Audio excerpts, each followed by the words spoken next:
धर्मरक्षक परशुराम। बहुत प्राचीन समय की बात है। महर्षि जमदग्नि और माता रेणुका के घर एक तेजस्वी पुत्र जन्मा। यह बालक कोई साधारण मानव नहीं था, वह विष्णु भगवान के छठे अवतार परशुराम थे।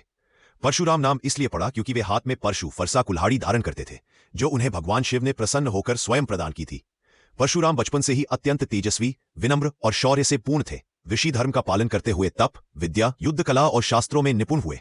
माता पिता की सेवा उनके जीवन का सबसे बड़ा ध्येय था। उन दिनों पृथ्वी पर क्षत्रियों में अहंकार और अत्याचार बढ़ गया था। राजा राजकुमार अपनी शक्ति का दुरुपयोग करते, ऋषियों और प्रजाजनों को सताते, बलात्कार और हिंसा से धर्म की जड़ें हिला रहे थे। परशुराम यह सब नहीं सह सकते थे। धर्म की रक्षा के लिए उन्हें युद्ध का मार्ग चुनना पड़ा। एक बार अत्याचारी राजा कार्तवीर्य अर्जुन ने महर्षि जमदग्नि के आश्रम से कामधेनु गाय छीन ली और आश्रम का अपमान किया। को उन्हें यह पता लगा। क्रोध में उनका तेज सूर्य के समान चमक उठा। उन्होंने राजा का पीछा किया और अकेले ही अपने परशु के बल से उसे युद्धभूमि में मार गिराया। यह परशुराम के धर्म युद्ध का आरंभ था। कार्तवीर्य अर्जुन के पुत्र प्रतिशोध में परशुराम के पिता जमदग्नि की हत्या कर देते हैं। पिता के मृत शरीर को देखकर परशुराम का हृदय दुख और क्रोध से भर गया। उन्होंने प्रतिज्ञा ली, मैं इस पृथ्वी से अत्याचारी क्षत्रियों का विनाश करूंगा। अपनी प्रतिज्ञा के अनुसार परशुराम ने 21 बार क्षत्रिय कुलों का संहार किया और पृथ्वी को अन्याय से मुक्त किया। परशुराम शिव के महान भक्त और शिष्य थे।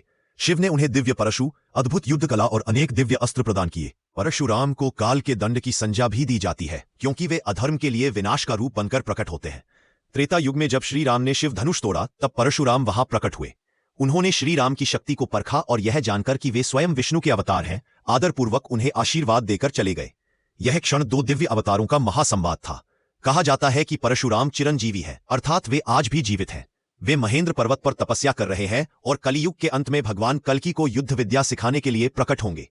निष्कर्ष, भगवान परशुराम धर्म, न्याय, तपस्या, शौर्य और गुरु भक्ति के प्रतीक है। उनका जीवन संदेश देता है कि जब अधर्म बढ़ता है, तब धर्म की रक्षा के लिए ईश्वर स्वयं मानव रूप में अवतरित होते हैं।